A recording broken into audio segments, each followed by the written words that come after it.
नमस्कार मित्रांनो, आज मी तुम्हाला एक आगळी वेगळी गोष्ट या चॅनलवर तुमचं सर्वांचं स्वागत आहे। कथेला जास्तीत जास्त लाईक करा, चॅनलला सबस्क्राईब करा। चला तर मग आता कथेला सुरुवात करू। आमच्या गल्लीमध्ये माझ्या घराच्या पुढे बरोबरच 4 घरं सोडल्यावर राधाताई राहायची। तिचं शिक्षण नुकतंच पूर्ण झालं होतं आणि सध्या ती घरीच असायची। तिची आई दुसऱ्याच्या घरी कामाला जायची आणि तिचे वडील त्यांच्या कामाच्या निमित्ताने नेहमी बाहेरगावी असायचे। तिचा भाऊ इंजिनिअरिंग करत होता आणि तो कॉलेजच्या हॉस्टेलवर राहायचा, त्यामुळे दिवसभर राधाताई घरी एकटीच असायची। मला तिची एकटीपणाची जाणीव होती आणि तिच्याबद्दल मनात सहानुभूती वाटायची। राधाताईचं आणि माझ्या आईचं खूप छान जमायचं।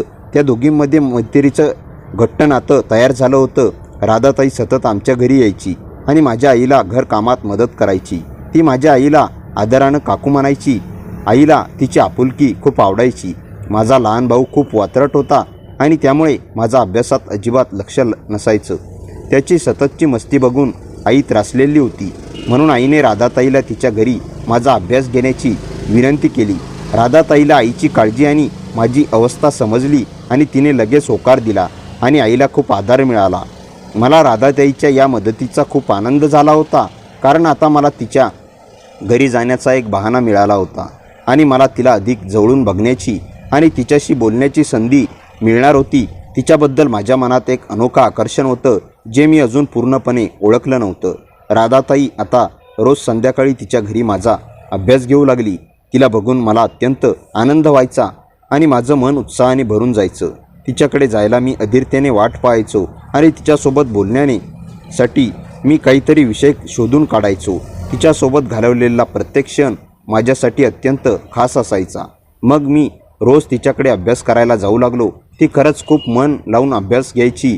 तिची शिकवण्याची पद्धत खूप सोपी आणि समजून घेणारी होती। ती शिकवताना कधी रागवायची नाही, उलट खूप शांतपणे आणि समजून सांगायची। त्यामुळे मला सगळं लगेच समजायचं आणि माझा अभ्यासातला इंटरेस्ट वाढत गेला। अखेर मी 10वीच्या परीक्षा दिली आणि माझे सगळे पेपर खूपच छान गेले। परीक्षेच्या काळात राधाताईंनी मला खूप मदत केली होती आणि तिच्यामुळेच माझा अभ्यास इतका चांगला झाला होता। परीक्षेच्या नंतरही मी रोज संध्याकाळी तिच्याकडे जायचो, फक्त गप्पा मारायला आणि थोडा वेळ रिलॅक्स व्हायला। संध्याकाळी मात्र मी माझ्या मित्रांकडे जायचो। आम्ही सगळे मित्र एकत्र जमलो की मग मुलींच्या गप्पा आणि थट्टा रंगायची। मुलीविषयी मला खूप आकर्षण वाटू लागलं होतं। त्यांच्याबद्दल जाणून घ्यायला मला खूप उत्सुकता असायची, पण माझ्या मनातली ही भावना कोणाला सांगायची हिंमत मात्र होत नव्हती। रस्त्याने जाताना एखाद्या सुंदर मुलीला बघितलं की माझं मन एकदम खुश होऊन जायचं। अशी एखादी परी माझ्या आयुष्यात कधी येईल असे विचार माझ्या मनात यायचे आणि मी त्या गोड कल्पनेत रमून जायचो। मला त्या अनोळखी आकर्षणाची हळवी ओढ लागून गेली होती। माझं तारुण्य नुकतंच सुरू झालं होतं आणि मुलीबद्दलचं आकर्षण मला मनात जोर धरून होतं। त्यांच्यासोबत बोलण्याची, मैत्री करण्याची आणि त्यांना अधिक चांगल्या प्रकारे जाणून घेण्याची तीव्र इच्छा माझ्या मनात होती, पण लाजाळू स्वभाव माझ्या आणि माझ्या स्वप्नांच्या मध्ये एक मोठा अडथळा बनून उभा होता। तरी एक दिवस नक्की काहीतरी चांगलं घडेल याची आशा माझ्या मनात कायम असायची। राधा खरंच खूप मनमोहक दिसत होती। तिला बघून अनेक मुलांची बोलती बंद व्हायची। ती घरात बहुतेक वेळा गाऊन घालायची आणि गाऊनमध्ये सुद्धा ती खूपच सुंदर दिसत होती। तिच्या चालण्याच्या अदा आणि बोलण्याची शैली खूप छान होती। अखेर सांगायचं तर मला ती खूप आवडायची। तिच्याबद्दल माझ्या मनात अत्यंत आदर आणि चांगल्या भावना होत्या। माझ्या मनात तिच्याबद्दल कधीही चुकीचे विचार आले नव्हते। ती माझ्यासाठी एक आदर्श होती। एक दिवस मी असाच आमच्या गल्लीच्या कोपऱ्यावर उभा राहून वेळ घालवत होतो आणि तेवढ्यात राधा तिथे एका दुकानात काहीतरी घेण्यासाठी आली होती। माझं अचानक तिच्याकडे लक्ष गेलं आणि तिला तिथे बघून मी क्षणभर पूर्णपणे घाबरलो गेलो। माझं हृदय धडधडायला लागलं आणि मला काहीच सुचेना असं झालं। आता काही खरं नाही असा विचार माझ्या डोक्यात काहूर माजवू लागला। तिला मी कोपऱ्यावर उभा राहून टवाळकी करताना पाहिलं असेल का, या विचाराने मी अस्वस्थ झालो। मी दडदडत्या छातीने राधाताई जवळ गेलो, पण तिने माझ्याकडे रागाने पाहिलं आणि काहीही न बोलता तिथून निघून गेली। तिच्या त्या तिरस्कारपूर्ण नजरेने माझं मन खिन्न झालं। तरीही मी थोडासा धीर एकवटून तिच्या मागे गेलो आणि मग ती थेट माझ्याच घरात घुसली। कपाळात जाणे म्हणजे याचा अर्थ काय मला जेव्हा समजले काय होणार या भीतीने मी थरथरत होतो। तसाच घाबरलेल्या मनाने मीही घरात घुसलो. तिने माझ्या आईजवळ तिचे सामान आणि राहिलेले पैसे दिले आणि तिथून जाऊ लागली. मी तिला घराबाहेर जाऊ दिलं आणि मग तिच्या मागे धावलो. तिच्याशी बोलण्यासाठी आणि तिची माफी मागण्यासाठी मी तिला थांबवू लागलो, पण ती मला साधी नजर टाकायलाही तयार नव्हती. तिच्या त्या तिरस्कारामुळे मी पूर्णपणे हिरमुसला झालो आणि तिथून निराश होऊन निघालो. माझं कशातच लक्ष लागत नव्हतं. मनात अपराधीपणाची भावना घर करून राहिली होती. मी पूर्णपणे उदास झालो होतो. संध्याकाळी मी परत माझ्या मित्रांकडे गेलो, पण तिथेही माझं मन शांत नव्हतं. त्या अपमानास्पद घटनेचा विचार माझ्या डोक्यात सतत घोळत होता. रम्याने माझ्या चेहऱ्यावरची उदासी बघितली आणि मला विचारले, काय झालं रे तुला? मी त्याला घडलेली सर्व परिस्थिती सांगितली. राधाताईच्या रागाबद्दल आणि माझं बोलणं ऐकून तो निर्धास्तपणे म्हणाला, अरे सोड रे, उगाच तिच्याबद्दल विचार करू नकोस. ती तरी कुठे साजूक आहे. तुला माहिती नाही का तिचं सुरेश दादासोबत अफेअर आहे? काय मी जवळजवळ किंचाळलोच. मला त्याच्या बोलण्यावर विश्वासच बसत नव्हता. राधाताईबद्दल असं काही ऐकून माझा राग अनावर झाला होता. तो म्हणाला, खरंच बोलतोय? मी तुला खात्री नसेल तर संजयला विचार. संजयने पण होकारार्थी मान डोलावली. मला अत्यंत राग आला होता. राधाताईबद्दल कुणी असं काही बोललेलं मला बिलकुल आवडत नव्हतं. माझ्या मनात तिच्याबद्दल आदर होता आणि तिच्या चारित्र्यावर कोणी शिंतोडे उडवले मला सहन होत नव्हते. मी तिथून लगेच रागाने घरी आलो. त्यानंतर राधाताई रोज आमच्या घरी यायची, पण ती माझ्याशी एक शब्दही बोलत नव्हती. मला तिच्यासोबत बोलून गैरसमज दूर करायचा होता, पण तिची नाराजी बघून माझी हिंमत होत नव्हती. अखेर तो दिवस उजाडला ज्याची मी आदित्यने वाट पाहत होतो. आज माझ्या 10वीच्या परीक्षेचा निकाल होता. मी कॉलेजमध्ये गेलो आणि निकाल पाहिला आणि मला खूप आनंद झाला. मला तब्बल 80% गुण मिळाले होते. घरी येताना वाटेत थांबून पेढे घेतले आणि आनंदाच्या भरात घराकडे निघालो. रस्त्यात माझा मित्र एक भेटला. मी त्याच्याजवळ थोडा वेळ थांबलो. थोडा वेळ त्याच्याबरोबर गप्पा मारत टाईमपास केला. मित्रासोबत बोलून झाल्यावर मी आनंदी मनाने घरी आलो. घरात माझी आई आतुरतेने माझी वाट पाहत होती. तिला निकाल सांगितल्यावर ती खूप खुश झाली आणि तिने मला भरभरून आशीर्वाद दिले.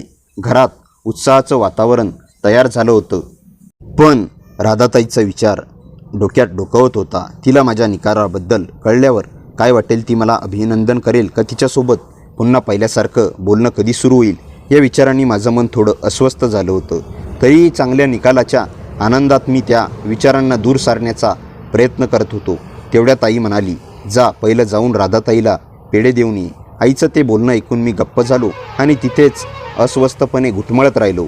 आईने मला आग्रहाने विचारले, अरे जा ना, उशीर काय करतोय? मी म्हणालो, आई ती माझ्यावर चिडली आहे, ती माझ्याशी बोलत नाही आहे.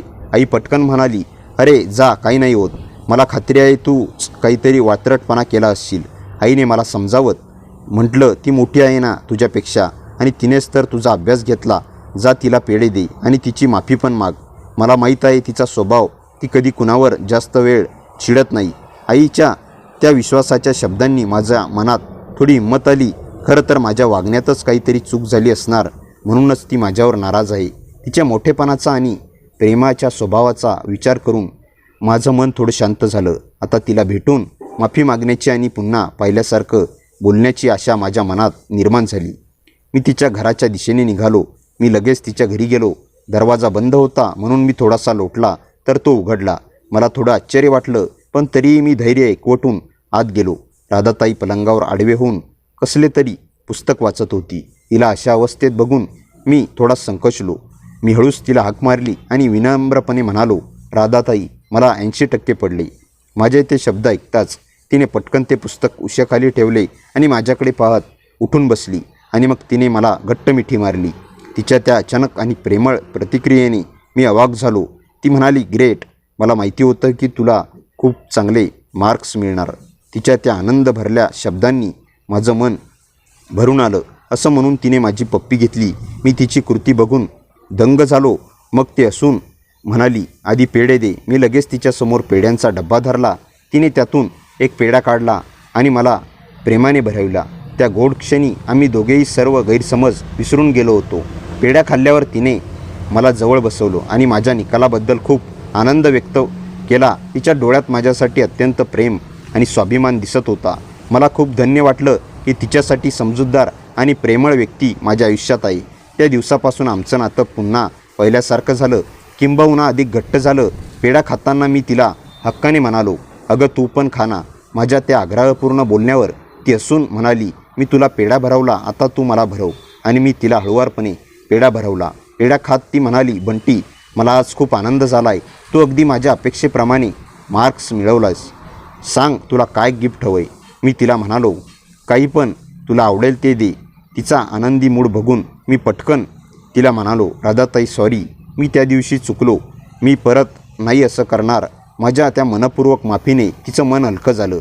तिने परत मला जवळ ओढलं आणि माझ्या गालाची पप्पी म्हणाली, मला माहीत आहे तू असा नाहीस, पण कुठल्याही मित्राच्या नादाने तू काही चुकीचं करावं असं मला नाही वाटत. तिच्या त्या समजूतदार बोलण्याने माझं मन शांत झालं. मी अजून तिच्या मिठीत होतो. तिच्या आपुलकीच्या स्पर्शाने माझं मन अत्यंत खुश झालं होतं. मला असं वाटत होतं की जणू काही मला माझ्या मैत्रिणीचा सहवास मिळाला आहे. त्या क्षणी भूतकाळातील सर्व गैरसमज आणि नाराजी पूर्णपणे दूर झाली होती. तिच्या मिठीत असताना मला तिच्याबद्दलचा आदर आणखी वाढला. तिची समजूतदार वृत्ती आणि प्रेम स्वभाव खरंच खूप महान होता. मला तिच्याकडून खूप काही शिकायला मिळालं होतं आणि यापुढेही मिळत राहणार होतं. त्या क्षणी आमच्या दोघांच्या नात्यात एक नवीन आणि घट्ट बंध तयार झाला होता, जो प्रेम, आदर आणि विश्वासावर आधारलेला होता. तिचा तो स्पर्श मला मोहित करून टाकत होता. तिच्या जवळच्या सहवासात मला एक अनोखी शांतता आणि सुरक्षितता जाणवत होती. मीही तिला बिलगलो. माझ्या मिठीत असताना ती हसून म्हणाली, बंटी अरे असे छेडून मुली पटत नसतात. तिच्या त्या समजूतदार बोलण्याने मला थोडं ओशाळल्यासारखं वाटलं. मी तिला विनम्रपणे म्हणालो, माझा तसा हेतू नव्हता. ती परत हसली आणि म्हणाली, अरे तुझ्या वयात मुलींबद्दल आकर्षण निर्माण होतं हे काही नवीन नाही. मुली पटवण्याचे अनेक चांगले मार्ग आहेत आणि मी तुला शिकवेल. मुलींना कसं पटवायचं ते तिच्या त्या मित्रत्वाच्या आणि मार्गदर्शनाच्या शब्दांनी माझं मन हलकं झालं. राधाताईंनी मला कुतूहलाने विचारलं, तुला कशा मुली आवडतात. मी तिला माझ्या मनातील अपेक्षा सांगितली. स्वभावाने छान आणि दिसायला सुंदर. तिने थोडा विचार केला आणि मुश्किलपणे म्हणाली, सुंदर म्हणजे कोणासारखी. मी लाजून म्हणालो, अगं तुझ्यासारखी. खूप सुंदर नसेल तरी चालेल. माझं ती लाजाळू उत्तर ऐकून ती परत मला मिठी मारली आणि प्रेमळपणे विचारले, मी एवढी सुंदर आहे का. मी विश्वासाने म्हणालो, हो यात प्रश्नच नाही. ती कुतूहलाने म्हणाली, तू माझ्यात काय पाहिलं की तुला मी सुंदर दिसते. तिच्या त्या प्रश्नाने मला क्षणभर काय उत्तर द्यावं हे सुचेना असं झालं. मी तिच्या प्रश्नाला उत्तर देत लाजून म्हणालो, तुझा गोरा रंग. त्यावर ती मिश्किलपणे म्हणाली, बस फक्त गोऱ्या रंगामुळे मी तुला सुंदर दिसते. तिच्या त्या खोचक बोलण्याने मला आणखी ओशाळल्यासारखं झालं. मी तिला म्हणालो, नाही ग, तुझे लांब सडक काळेभोर रेशमीसारखे केस, तुझे टपोरे डोळे, तुझे गाल, तुझे ओठ. माझ्या त्या मनमोकळ्या स्तुतीने ती अधिक लाडात आली आणि मला म्हणाली, सांग ना आणखी काय आवडतं. मी तिच्या डोळ्यात बघून हळूच म्हणालो, तुझा गोड गळा. ती उत्सुकतेने थोडं समोर सरकून म्हणाली, पुढे बोल ना. पण मला संकोच वाटल्यामुळे माझे शब्द गेले आणि मी फक्त एवढाच म्हणालो, राधाताई तू खूपच सुंदर आहेस. माझ्या त्या सरळ आणि प्रामाणिक कबुलीने ती परत माझ्या गालाची कीस घेतली. तिचे त्या अचानक प्रेम स्पर्शाने मी क्षणभर घाबरलो आणि तिला धडधडत्या छातीने विचारलं, राधाताई मी पण तुझी पप्पी घेऊ का. माझा तो अनपेक्षित प्रश्न ऐकून तिने काहीच म्हटलं नाही, फक्त आपले डोळे मिटून घेतले. तिची ती मुख संमती बघून मी धीर एकवटला आणि मी तिच्या ओठावर माझे ओठ ठेवले. ती काहीच म्हणाली नाही आणि आता मात्र माझा बांध तुटू लागला. मी तिला मिठीत आवडले आणि तिच्यावर प्रेम करत किस करू लागलो. ती पण मला उत्स्फूर्तपणे प्रतिसाद देत होती. थोडा वेळ एकमेकांकडे बघत होतो. मी पुढाकार घेतला आणि तिचा हात हातात घेऊन तिला माझ्याकडे ओढले आणि पहिले ती थोडी लाजत होती, नंतर मला साथ देत होती. मग मी तिला दुसऱ्या रूममध्ये घेऊन गेलो आणि आताच तिला मिठी मारली आणि मला म्हणत होती, माझे तुझ्यावर खूप प्रेम आहे. मी पण तिला म्हणालो, मला पण तू खूप आवडतेस, आय लव्ह यू. तर ती पण आय लव्ह यू टू म्हणायला लागली. आता मी तिच्यावर तुटून पडलो आणि मी प्रत्येक क्षणाचा प्रेमाने आनंद घेऊ लागलो. मी तुझा अभ्यास करून घेत होतोय तेव्हापासून मला आवडतोस आणि तुझ्या आठवणीत मी बऱ्याच रात्री जागून काढल्या आहेत. तर मी म्हणालो, खरंच तू जर मला म्हणाली असतीस तर मी तुला नकार दिला नसता. माहीत होतं रे तुला पण मी आवडते. ते पण त्याचा परिणाम तुझ्या अभ्यासावर झाला असताना म्हणून एवढी कळ सोसली आहे. मी म्हणालो, खरंच तू खूप छान आहेस ग. आणि बोलत बोलत मी चाळी करत होतो. मग माझा छोटा बंटी त्याच्या कामाला लागला आणि आम्ही दोघेही त्या प्रेमसागरात बुडून गेलो होतो. आम्ही दोघेही त्या क्षणाचा मनसोक्त आनंद घेत होतो आणि एका नव्या आणि रोमांचक अनुभवाच्या दिशेने प्रवास करत होतो. वेग जसा जसा वाढत होता तसा तसा श्वास अधिक जलद होत होता आणि अखेर अंतिम टोकावर येऊन पोचलो आणि तिच्या चेहऱ्यावर तृप्तीचे भाव स्पष्टपणे जाणवत होते. ती प्रत्येक क्षणाचा मनसोक्त आनंद घेत होती आणि दोघांमध्ये ही एक प्रकारची स्थिरता आली होती. बघता बघता आम्ही दोघे आता एका परमोच्च बिंदूवर पोचलो आणि एका मोठ्या श्वासानंतर शांत झालो आणि नंतर मी माझ्या घरी गेलो. आता आम्ही नेहमी वेळ भेटेल तेव्हा मजे करत होतो. पुन्हा मी तिच्याकडे क्लास लावले आणि गप्पा आणि मजे करत क्लास करू लागलो. राधाताईबद्दलच्या माझ्या भावना दिवसेंदिवस अधिक गहिऱ्या होत होत्या, पण त्या भावना नेमक्या काय आहेत हे मला स्वतःलाच समजत नव्हतं. तिच्यासोबत बोललं की मन हलकं व्हायचं आणि तिच्या एखाद्या कौतुकाच्या शब्दाने माझा संपूर्ण दिवस आनंदात जायचा. एक दिवस संध्याकाळी मी नेहमीप्रमाणे तिच्या घरी गेलो. त्या दिवशी ती घराच्या अंगणात बसून काही कागदपत्र भरत होती. मला पाहताच ती हसली आणि म्हणाली, काय रे, परीक्षा संपली तरी अभ्यासाची सवय तुटली नाही वाटतं. मीही हसत तिच्या जवळ बसलो. थोड्या वेळाने गप्पांच्या ओघात मला समजलं की ती नोकरीसाठी अर्ज करत होती. तिच्या डोळ्यांमध्ये भविष्यात काहीतरी मोठं करण्याची स्वप्न चमकत होती. ती तिच्या ध्येयाबद्दल बोलत होती आणि मी तिचं बोलणं अगदी मन लावून ऐकत होतो. त्या दिवशी मला जाणवलं की तिचं सौंदर्य फक्त तिच्या चेहऱ्यात नव्हतं तर तिच्या विचारांमध्ये आणि तिच्या स्वभावातही होतं. पुढचे काही दिवस असेच गेले. एके दिवशी सकाळी आमच्या घरी आई खूप आनंदात आली. तिने सांगितलं की राधाताईची एका चांगल्या कंपनीत निवड झाली आहे. ही बातमी ऐकून मला आनंद तर झाला, पण मनाच्या एका कोपऱ्यात हलकीशी खंतही निर्माण झाली. आता ती नोकरीला लागली तर तिच्यासोबत पूर्वीसारखा वेळ घालवायला मिळणार नाही, ही जाणीव मला मनाला टोचत होती. संध्याकाळी मी तिचं अभिनंदन करायला गेलो. तिने आनंदाने मिठाई दिली आणि म्हणाली, तुझ्या 10वीच्या निकालाची आता वाट बघायची आहे. तूही खूप चांगलं करशील. तिच्या त्या विश्वासाने माझ्या मनात नवा आत्मविश्वास निर्माण झाला. काही दिवसांनी निकाल लागला आणि मला अपेक्षेपेक्षा खूप चांगले गुण मिळाले. आई वडील खूप खुश झाले. राधाताईलाही माझ्या निकालाचा खूप आनंद झाला. ती म्हणाली, हे तुझ्या मेहनतीचं फळ आहे, असंच पुढे जात राहा. त्या दिवशी तिच्या डोळ्यात माझ्याबद्दलचा अभिमान स्पष्ट दिसत होता. आयुष्यात पहिल्यांदाच मला कोणीतरी माझ्यावर इतका विश्वास ठेवत असल्याची जाणीव झाली आणि तो क्षण माझ्यासाठी खूप खास बनून गेला. निकाल लागल्यानंतर माझं आयुष्य जणू एका नव्या वळणावर आलं होतं. सगळेजण माझं कौतुक करत होते, पण मला सर्वात जास्त महत्त्व होतं ते राधाताईच्या शब्दांचं. तिच्या चेहऱ्यावरचा अभिमान पाहून माझ्या मनात एक वेगळीच आनंदाची लहर उठली होती. दिवस पुढे सरकत होते आणि राधाताईच्या तिच्या नव्या नोकरीच्या तयारीत व्यस्त होत होती. तिच्याकडे आता पूर्वीसारखा वेळ नव्हता, पण तरीही ती अधूनमधून आमच्या घरी यायची आणि आईशी गप्पा मारायची. मी मात्र तिच्या येण्याची वाट बघत राहायचो. एक दिवस संध्याकाळी ती आमच्या घरी आली तेव्हा तिच्या चेहऱ्यावर नेहमीसारखं हसू नव्हतं. ती थोडी गंभीर दिसत होती. आईशी बोलून झाल्यावर तिने मला अंगणात बोलावलं. माझ्या मनात अनेक प्रश्न निर्माण झाले. ती काही क्षण शांत राहिली आणि मग म्हणाली, मला पुढच्या महिन्यात पुण्याला जावं लागणार आहे. कंपनीने तिथे पोस्टिंग दिली आहे. तिचं वाक्य ऐकताच माझ्या मनात एकदम रिकामीपणाची भावना निर्माण झाली. मी काहीच बोलू शकलो नाही. माझ्या चेहऱ्यावरचं बदललेलं भाव तिने ओळखलं असावं. ती हसत म्हणाली, अरे एवढा उदास का झालास? आयुष्यात प्रत्येकाला पुढे जावंच लागतं. मी फक्त मान हलवली. त्या रात्री मला झोपच लागली नाही. दुसऱ्या दिवशीपासून तिच्या जाण्याचा विचार सतत मनात फिरत राहिला. दिवस भराभर पुढे गेले आणि तिच्या जाण्याचा दिवस जवळ आला. तिच्या जाण्याच्या आदल्या दिवशी तिने मला तिच्या घरी बोलावलं. मी गेलो तेव्हा घरात फारसं सामान उरलं नव्हतं. तिने एका छोट्या वहीत काहीतरी लिहिलं आणि ती वही माझ्या हातात दिली. ही तुझ्यासाठी, ती म्हणाली. मी आश्चर्याने तिच्याकडे पाहिलं. ती फक्त हसली आणि म्हणाली, आता उघडू नकोस, मी गेल्यावर वाच. दुसऱ्या दिवशी ती पुण्याला निघून गेली. तिची गाडी नजरेआड होईपर्यंत मी रस्त्यावर उभाच होतो. संध्याकाळी मी घरी आलो आणि तिने दिलेली वही उघडली. पहिल्या पानावर मोठ्या अक्षरात लिहिलं होतं, स्वप्न कधीही सोडू नकोस. पुढची अनेक पानं माझ्याबद्दलच्या तिच्या निरीक्षणाची भरलेली होती. माझी मेहनत, माझी प्रामाणिकता आणि माझ्या भविष्यासाठी तिने केलेल्या शुभेच्छा.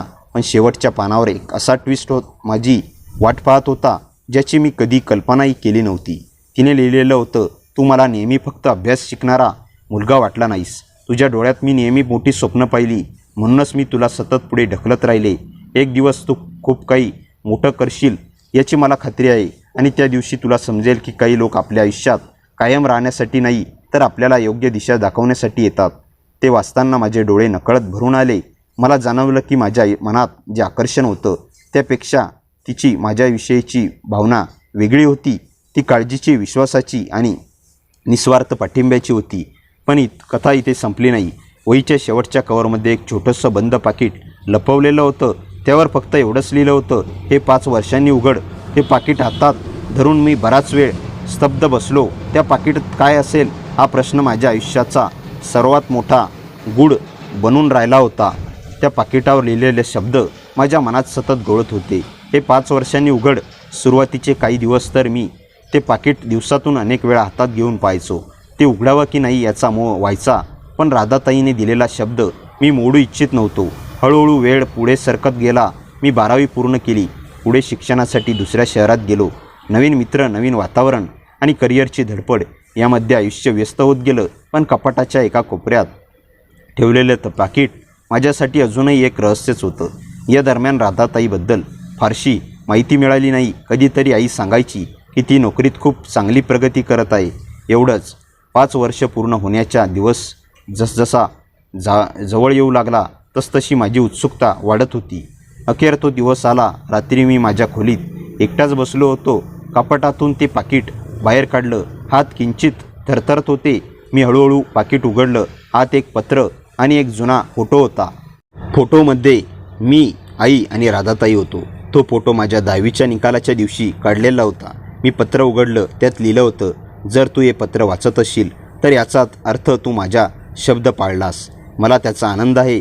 आयुष्यात यश मिळवणं महत्त्वाचं असतं, पण त्याहून महत्त्वाचं असतं विश्वास जपणं.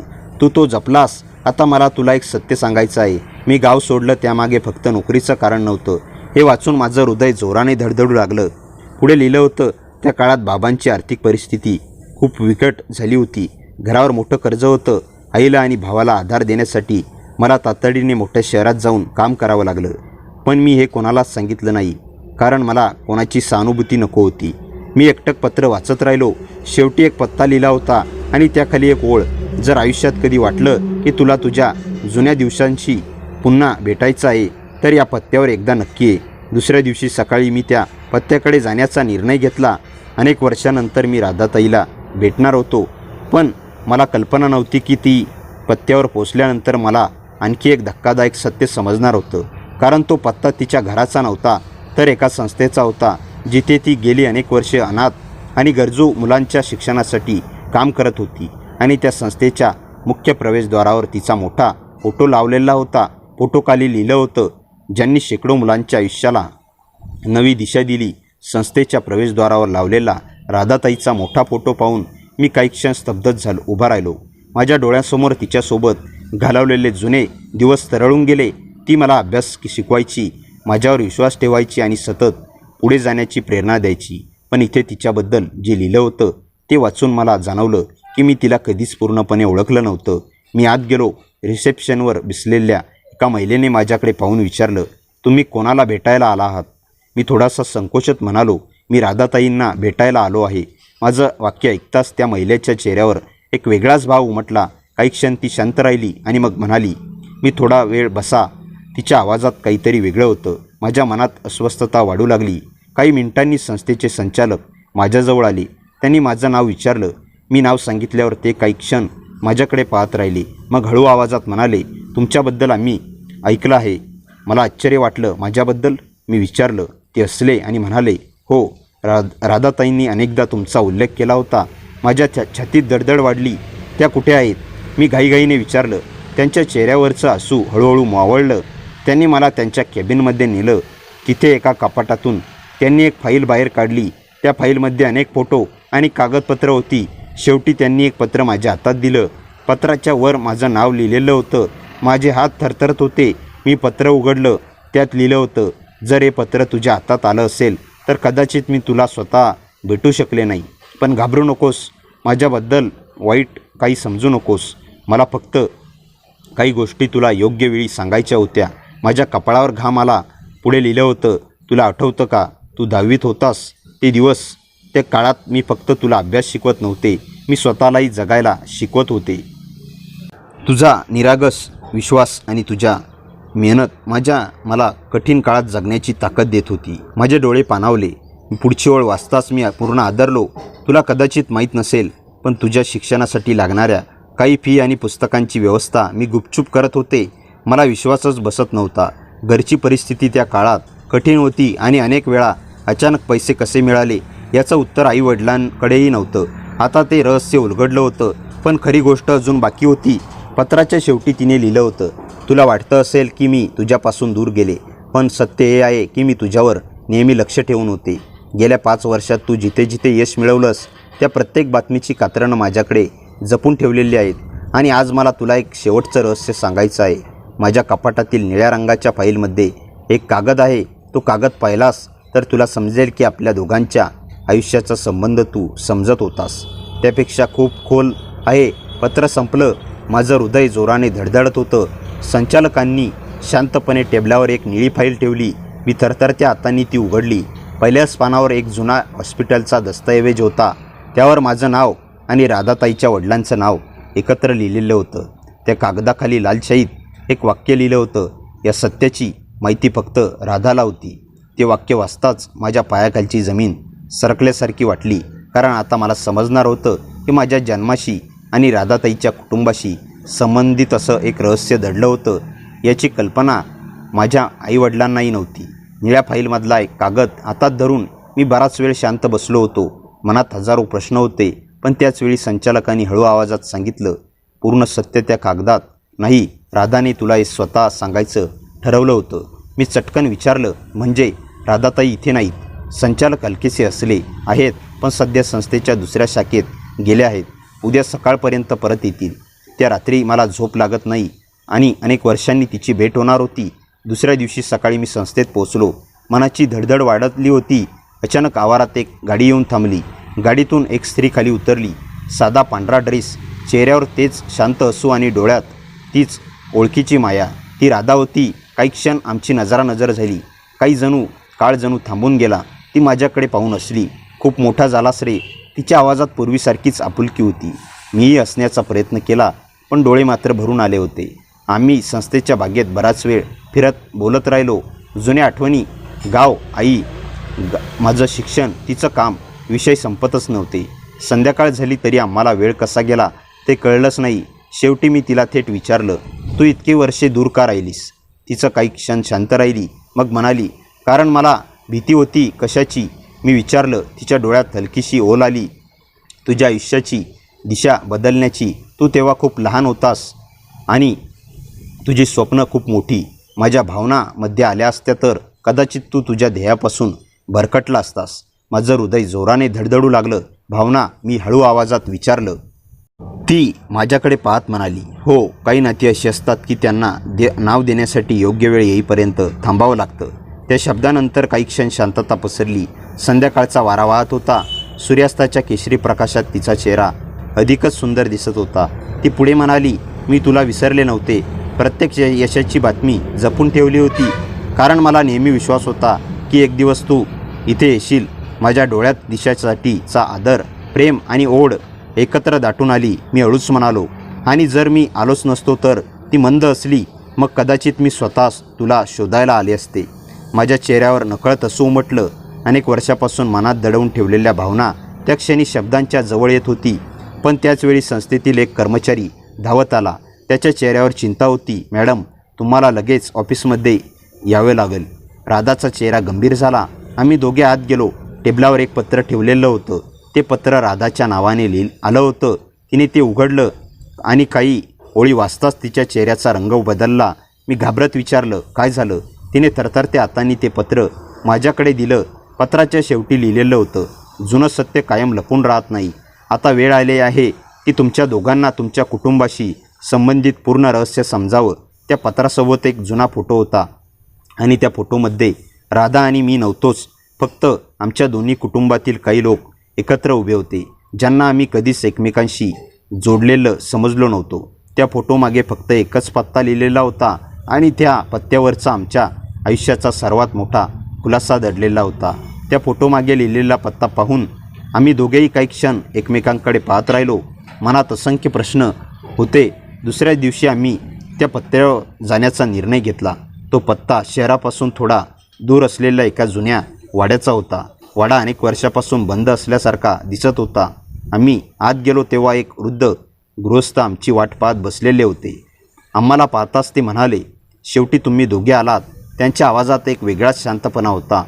त्यांनी आम्हाला बसायला सांगितलं आणि हळूहळू अनेक वर्षापासून दडलेलं सत्य सांगायला सुरुवात केली. समजलंच की आमच्या दोन्ही कुटुंबामध्ये पूर्वी खूप जवळचे संबंध होते. माझ्या वडिलांनी आणि राधाताईच्या वडिलांनी कठीण काळात एकमेकांना खूप मदत केली होती. काही गैरसमज, आर्थिक अडचणी आणि परिस्थितीमुळे दोन्ही कुटुंबे दूर गेली होती, पण मनातला आदर कधीच संपला नव्हता. राधाला हे सत्य काही वर्षापूर्वी समजलं होतं, म्हणूनच ती माझ्याबद्दल नेहमी विशेष काळजी घेत होती. मात्र तिने कधीही मला हे सांगितलं नाही, कारण तिला वाटलं होतं की मी तिच्या स्वतःच्या कर्तृत्वावर उभा राहायला हवं. सत्य ऐकल्यानंतर माझ्या मनावरील अनेक प्रश्नांचे ओझे हलके झाले. आम्ही दोघे वाड्याबाहेर आलो. संध्याकाळ होत आली होती. आकाशाच्या मावळत्या सूर्याची सोनेरी किरणं पसरली होती. काही क्षण आम्ही दोघे शांत उभे राहिलो. मग राधा हसत म्हणाली, पाहिलंस, इतके वर्ष ज्या रहस्याचा पाठलाग करत होतास त्याचं उत्तर इतकं साधं निघालं. मीही असलो रहस्याचं उत्तर मिळालं असेल, पण एक प्रश्न अजून बाकी आहे. ती माझ्याकडे पाहू लागली. माझ्या मनातील भावना आता लपवणं शक्य नव्हतं. मी म्हणालो, माझ्या आयुष्यात अनेक लोक आले, अनेक गेले, पण जेव्हा जेव्हा मी मागे वळून पाहिलं तेव्हा प्रत्येक महत्त्वाच्या वळणावर तू उभी दिसलीस. माझ्या यशामागे, माझ्या आत्मविश्वासामागे आणि माझ्या स्वप्नांमागे कुठे ना कुठे तुझा हात होता. तिच्या डोळ्यात हलकीशी ओल दाटली. मी पुढे म्हणालो, आज मला एवढंच सांगायचं आहे की मला माझ्या पुढच्या आयुष्याच्या प्रत्येक प्रवासात तुझी साथ हवी आहे. काही क्षण ती शांत राहिली. मग तिच्या चेहऱ्यावर तेच जुनं मन जिंकणारं असं उमटलं.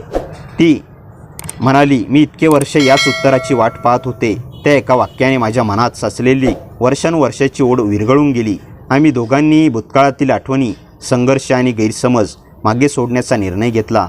काही महिन्यानंतर आमच्या दोन्ही कुटुंबाच्या उपस्थितीत साध्या पण आनंदी वातावरणात आमचा साखरपुडा झाला. आईच्या डोळ्यात आनंदाश्रू होते. तिला नेहमी वाटायचं की राधा आमच्या कुटुंबाचा भाग आहे आणि आता ते खरंच घडत होतं. पुढे आम्ही दोघांनी मिळून त्या संस्थेचं काम अधिक मोठं केलं. अनेक गरजू मुलांच्या शिक्षणासाठी आम्ही काम करू लागलो. लोकांसाठी आम्ही एक यशस्वी जोडपं होतो, पण आमच्यासाठी सर्वात मोठं यश म्हणजे एकमेकांवरचा विश्वास होता. कधी काळी अभ्यासाच्या निमित्ताने सुरू झालेली ओळख आयुष्यभराच्या सोबतीत बदलली होती आणि मला तेव्हा जाणवलं की खरं प्रेम अचानक मिळत नाही. ते काळाच्या ओघात विश्वास, आदर आणि साथ यांच्या आधारावर हळूहळू फुललं जातं. राधाने मला फक्त प्रेमच दिलं नव्हतं, तर आयुष्य जगण्याची दिशा दिली होती. आणि त्या दिवसापासून आमच्या आयुष्यातील प्रत्येक नवीन सकाळ एका सुंदर स्वप्नाची नव्हे, तर पूर्ण झालेल्या स्वप्नाची सुरुवात बनली होती. मित्रांनो, कथा कशी वाटली कमेंटमध्ये नक्की सांगा. कथेला जास्तीत जास्त लाईक करा आणि हाईप करा आणि आपल्या मित्रमैत्रिणींमध्ये शेअर करा. आणि हो, चॅनलवर नवीन असाल तर चॅनलला सबस्क्राईब करायला विसरू नका. भेटूया पुन्हा अशाच इंटरेस्टिंग आणि धमाकेदार कथेसह. तोपर्यंत हसत राहा, खुश रहा. धन्यवाद.